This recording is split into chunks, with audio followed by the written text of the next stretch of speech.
Yes, here we are for this new episode. So today I want to touch on the notion of what if I made a wrong decision? What if I fail? Do you recognize those thoughts? Going through your mind, my old self, that would be my biggest fear. The whole thought of making a wrong decision, it would petrify me. I would feel so much anxiety, and with that, I would overcomplicate and overthink every little decision making. And the more I thought about it, the more time I spent, and the more anxious I became. Actually, what happened is that I started to make quote unquote bad decisions. And what I mean with bad is that it just never seemed to work out in my favor. I constantly felt like going against the stream. Life was hard. But if you ask me now, are there any wrong decisions, right? If you recognize that, what do I do? Do I launch this product or that product, or even in your relationship, or even going on a holiday? Could be anything, right? Our whole day are filled with endless choices. Which house to buy or rent, partner, friends, what to do, what time to wake up, how long to sleep, what to do in the weekend, choices. But our quality of life is made up by the quality of our choices. Because different choices lead to different outcomes. So in and itself, even the slimmest, smallest decisions could lead up to big things. You have this snowball, right? A snowball off the hill. It starts small, but it gets bigger and bigger and bigger until, it's 2 meters. I'm a visual thinker, so I'm seeing that visual now. Think with me, imagine with me, see that snowball. Because it's the little things to, what time do I wake up? How do I start my morning? How do I feel? Choices you make in a day all create the feeling. If you put a lot of pressure on yourself with a lot of deadlines, not leaving a lot of wiggle room, space, you constantly feel stressed. You constantly feel burdened. If you take everything on in the house, you do the wash and the kitchen and the cleaning and the organizing, and you take on a lot of stuff, that's a choice, right? So let's start with the notion. What if I made a wrong decision? With the knowledge I have now, I truly believe there is no right, wrong, good or bad decision, period. The only thing that's there is the energy behind your decision making. So from what place are you making decisions? So when you have a lot of doubt, if I look at a personal example, the example that comes up is when I started my first business, Route 508. That was a jewelry business. And, you may argue, wrong decision, because I failed. But then there's another layer, does that even exist, failing, right? Because now on hindsight, it's been the biggest blessing, as in I've learned. It catapulted my spiritual growth journey. If it wasn't for that business, if I wouldn't have hit rock bottom, if I wouldn't have hit the walls, all the walls that I faced there, I wouldn't have been who I am now. So what is failing then? But for sakes of the argument here, if you look at good or bad decision, at that time, I couldn't, with the knowledge, with the person of who I was. Like, remember, you don't manifest what you think about with your thoughts. You manifest who you are, and if you're new to manifestation and what that is, to me, manifesting is consciously, deliberately creating something that first was yet an imagination, a daydream, to bring it in reality. And it doesn't need to be a 100% match. But it's more like you envision, you hold a vision and then poof, it's there in reality. And what I love is when we do that with ease and flow. So not the hustle, because we all can make it happen. But where it starts to get really, really, really, really fun is when we feel in awe of the things showing up in our life. Like, wow, that's better than I could have anticipated. Like, wow, this is so aligned. This is so much synchronicities. And what do I mean by synchronicities? It's almost like happy accidents. You think about something and then it occurs, or you meet the right people, or you get the signs, because we can all make it happen. Work days, 12 hours, 14 hours, like do the work and then you have it, but then it's not nearly as much fun. So to use this example and what I say, like making the wrong choice, why was it a wrong choice? Because, and again, at that time, there was no other reality possible for me, because that's what's just who I am. You don't manifest what you think about with your thoughts. You manifest who you are. And who I was very much in my masculine energy, very much an outer focus to what I wanted to create. So instead of like playing the outer game, what I mean by that is that I was very concerned, what would other people think of me, how it looked. I wanted to achieve, success. So, and I was very, what would be the least risk? So it's very much analytical. It's very much logical. It's very much head-centered. Now, but my decision making is very much playing the inside out game. That's how I manifest nowadays. So what is the difference? Well, the inside out is like, does it fill me up? Like, does it bring me joy? Do I have passion for it? So in this example, why I say it was a quote unquote wrong decision is that jewelry does not fill me up. At that time, I didn't particularly see myself as a creative person. I've learned that to be through that business, so another win. But more, what I love is working with people. What I love is personal development. What I love is empowering others. None of that was in that business. There was a lot of being behind a computer and then learning about SEO and then learning about, advertising and learning how to create jewelry, for God's sake. I love jewelry to buy it, but never before. But why I stuck with that business is because I was always looking for shortcuts. And I was like, well, that seems like a very strong business plan, because I wanted to travel the world and I wanted to live like a bit of a nomadic lifestyle. And I was like, well, if I didn't have to go to Bali for business, that feels like fun.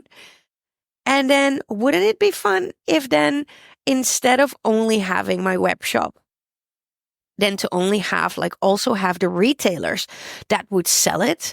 So to me, in my head, in my decision making, that would sort of minimize risk. So I was like, okay, so I don't have one channel of income stream. I could create multiple income streams. But it also meant that I myself, not only was I focusing on a web shop, but also was I focusing on all the retailers.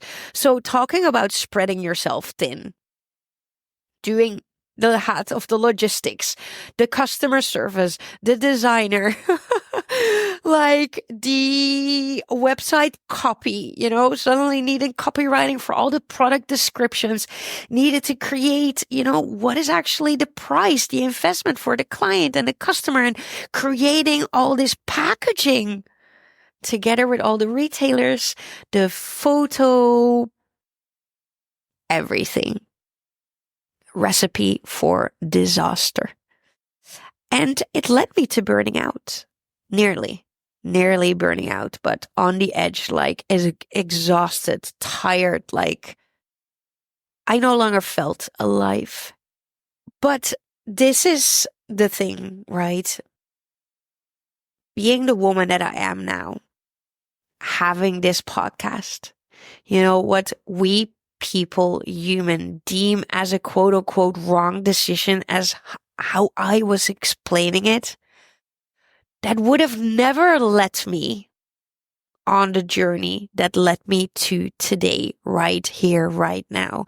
It would have never led me to discover, like, oh, there's even a different game to play. Okay, I was left brain. There's also a right brain that you can activate. Like, holy, I'm not in touch with my feelings. Like intuition, like, do I even have that? Inner voice. So coming from that angle of hustle, always needing to work like super hard and thinking that that would be the way, realizing, well, I've tried that. That didn't work for me. So what else out there is available to me? I would have never started to ask myself different type of questions. So then circling back, what if I make a wrong decision? Is that even possible? Because we live and we learn. And I truly believe that when we live wholeheartedly and therefore put ourselves behind it 100%, it's the power of intention. That's where we place our energy. And where our attention goes, our intention grows. So wherever you put your attention, so where I was putting my intention and attention, and maybe you recognize this, is that I was focusing on all the things going wrong, but on all the things that potentially could go wrong. Like, what if this is the worst decision? And I would overthink the options, fearing failure. But then the energy is on the failure part. So all my energy is about, what if it's wrong? So my attention, so what is growing is like attracts like energy. Fear of failure oftentimes leads to failure because you're entertaining the thought. Because actually you're making decision from a place of doubt, not from a place of inner knowing, not from a place of I'm sure, not of a place, not of a place of I feel alive. And this is the most freaking exciting thing ever. And if you look at the energy, that's the energy. That's the frequency you're radiating out. It's not the fact that you think about what could possibly go wrong. I would actually advise you to. Like, I know, I spoke with the clients before where when they started to learn about the law of attraction and manifesting, they started to fear their own thoughts. Like, I am thinking about what go wrong. Like, if you fear failure, I would actually advise you, sit yourself down. What is it you actually fear? And more importantly, how can you avoid failure? Like, what are the steps that you need to be doing, you need to be taking to avoid failure? And more oftentimes than not, it's not necessarily the doing, it's more the being. Who do you need to be? How do you need to start showing up? And that is with confidence. Can you get yourself to a place, and this is the work, where you feel your success is inevitable? That whatever decision you're making, even if it's a holiday, a hotel, a house, partner, whatever, that you feel it's inevitable. This is the right, most amazing, nourishing, exciting decision for me. Because if we look at, if we zoom out, and like I said before, I don't believe there's a right, wrong, good, or bad decision, habit, task, anything. If you look at the universe, and maybe you like to refer to God or infinite intelligence or whatever resonates with you. But to make it visual, I don't see God as a man-like figure. A man-like figure is going to decide for you that this is wrong and that this is right for you. That companion is wrong and that is right. That partner, that friendship, that job, that product, that service, that business, that it is right or wrong for you. It's not being decided outside of yourself, that there's a jury of people who say like, no, you missed the signs. Because even talking about signs, I don't know if you ever asked for a sign. Like, that's a fun thing to do. Like, ask for a sign. Like, if you are doubting and you're making decisions, and you need to make a decision, you're not sure.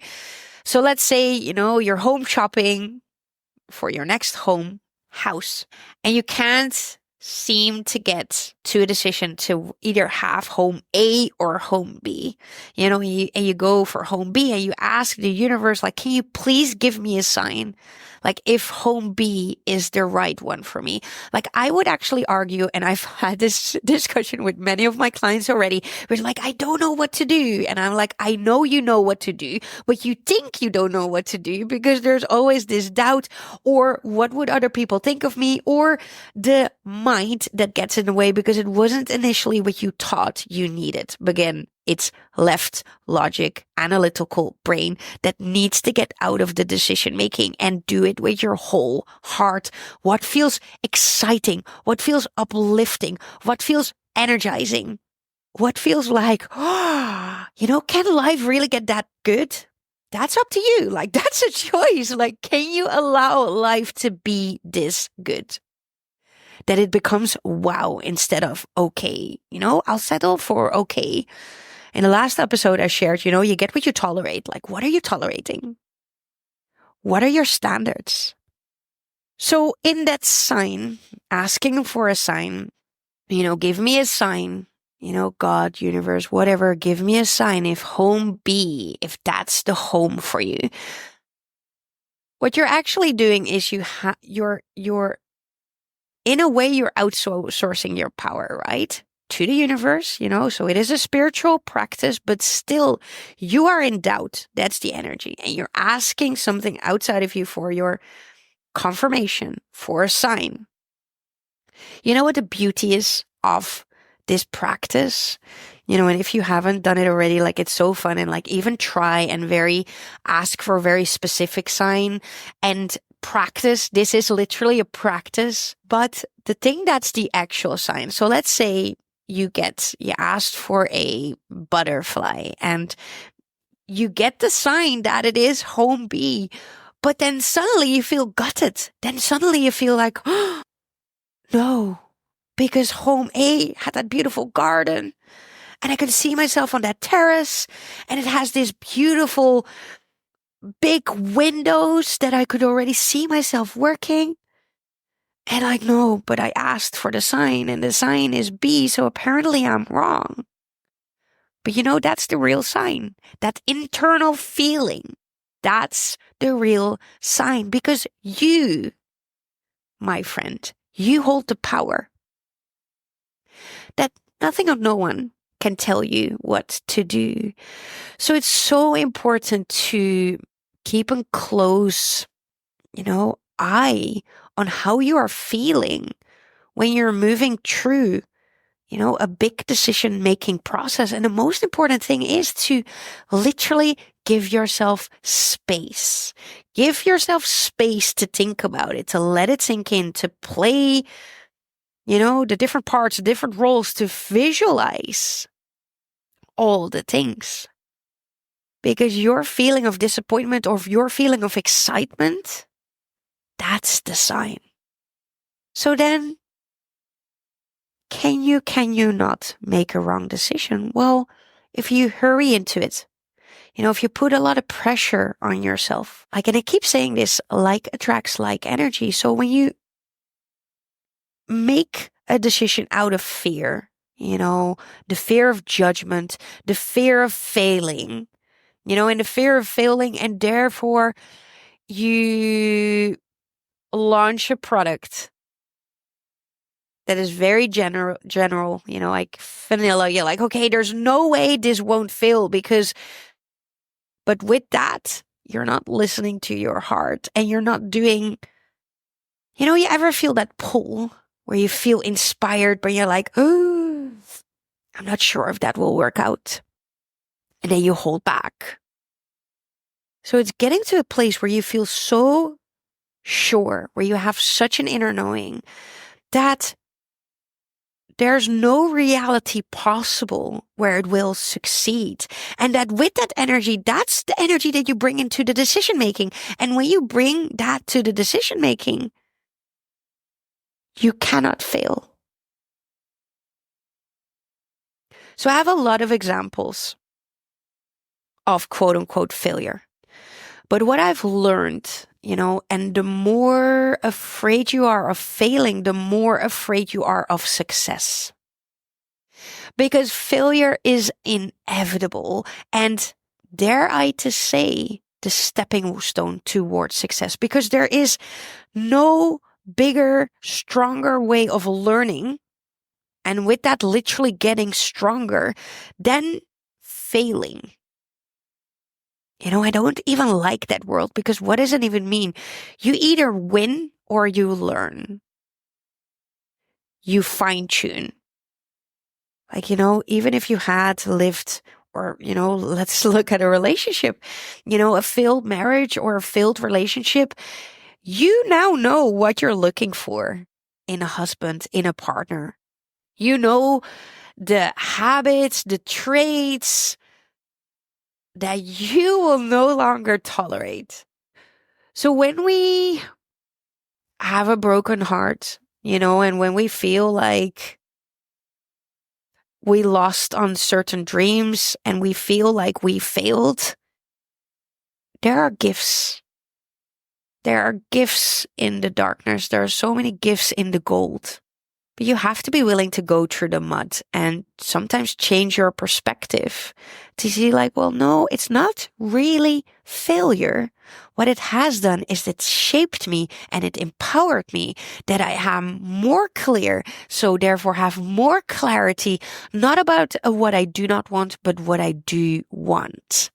Focus on what you do want. Focus your energy and attention on where you desire to go. Because we are humans that need contrast. So we need the darkness in order to get to the light. But when we feel scared of the darkness, we will never be able to shine so bright. Brighter than you have ever had. Like if I look at my life and all the failures and all the things that I had to move through and work through, when you're deep in the middle of it, it's shit. There's no going around it. It's shit. Like there's no sugarcoating. It's not pretty, but can we allow life to be messy? And to me, that's one of my biggest frustrations because it's the pressure of perfection. Like if you read, like even of the food industry, like if I read up, that pressure of being healthy, of eating the right thing, of doing the right thing, of exercising, of looking fit, of my having clear skin and a very fit body and all those rules.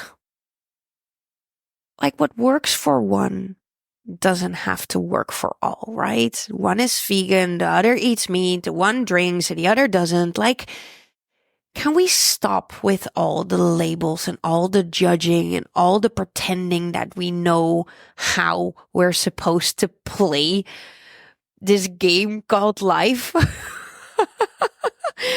But if we call it a game, if we change our mindset to play it like it's a game, can we then remove the pressure of it? And that it's okay to be messy, that it's okay to say out loud, like, hey, I don't have it all figured out. Whew, what a relief. If we all stop pretending, right? Sometimes we understand it, sometimes we don't. And the choices we make may be for some totally illogical, wrong, but it's your life. So when you are the creator, inviting you to get on that creator seat, realizing that you are the queen to your castle, the captain to your ship. You are autonomous being. You have the power. You hold the power. And you get to decide what is right and what is wrong and what is good and what is bad. But do it with fun and do it with joy and do it with passion. And allow yourself to live and learn from the decisions that you make and the lessons you get from them in order to propel your own evolution. That you no longer judge yourself for making a quote unquote wrong decision, but you play around with it. You experiment with it, taking the mindset of an adventurer. I'd love a good adventure. Or a scientist, you will. Because how do you get to that one formula, that works, is that you fail.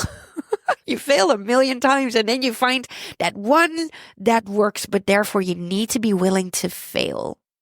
So this need for perfection, this need of having it all together, this need of needing to understand it all, which again is very head-based. What if we give all that up? And we just focus on our energy. Like, do I feel taller or do I feel smaller? Does it elevate me? Does it shrink me? Does it feel like pleasure or does it feel like pressure? That's how you get to make your decisions.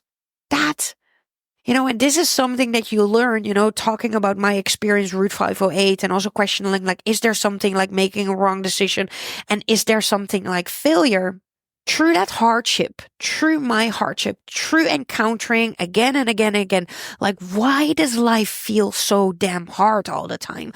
Like, why do I feel like having constantly this uphill battle, going against the stream? But from that come this desire, like, can it also be played differently? Could it feel easy? Could it feel like play? Could it be like magic? Because, when you keep like a sort of open mind and you look at yourself and you look at the world with playful curiosity, I was encountering people who are like, how are they so successful? And it feels like life is just unfolding magically. I want that too. Could I potentially have that too? And then you have to take a close look. It's almost like you open this car, what is it called to, well, take a look at the engine. I don't know how you call it and translate it in English, but take a look below the hood. Yes, I think that's what I want to say. And then you have to, think introspection about like, hey, I'm holding this belief. Because our daily behavior is always a reflection of our beliefs. So when you hold the belief that, I need to work hard to be successful, like nothing comes easy to me. Or for me, what I found out recently is that belief that I needed to do it all by myself, and pressure and heart. Like, maybe I can do it together. Maybe I can create people. Maybe I can allow people in. Maybe I can allow people to support me and help me and guide me. Maybe I don't need to do it on my own. Maybe you can stop doing it on your own. Maybe you can find community. Share your vulnerabilities, share your heart, share your dreams, share your desires, like be very open and radiate it all out, like taking and claiming your space without the fear of having to shrink anyone around you, but rather taking them along with you. So the decision making, if you look at Jordi and I and the decision to, after our separation, if you want to learn about the story, I recommend to listen to episode 5, where I shared, we've been together for 6 years now. We know each other 7 years now. We are engaged and we separated for a while. And, the other day someone asked me, like, how do you know that you made the right decision? Well, because I took my time, and this is something that's so new to me, and I shared that before, like patience and really surrendering and really tapping into my own feminine energy, where I allowed myself also going through all the emotions, like the grief, like the good, bad, and the ugly, like let it all be, like it's all part of me as it is part of you, ditch the perfection, like I said. And imagine living with someone, for 6 years. And in our separation, we hadn't seen each other in 6 weeks. And that's the thing that I feel so proud about, that I allowed myself that space. That the first 3 weeks, we barely spoke to each other, because I was really grieving. And I wanted to focus on my own process, and I wanted to cut out the noise, because from origin, being a people pleaser, like I didn't want to be caught up in his pain and caught up in his story and caught up in like, no. I need to figure it out for myself first. I need to go through and feel like, what is it I want? Like, what is the decision that I want to make? And although initially, separated means each parting ways, I started also to feel the pain, playing around with the reality. Like, how would it feel if he's not there? And what turned out is that pain was way greater than the pain that I was moving through.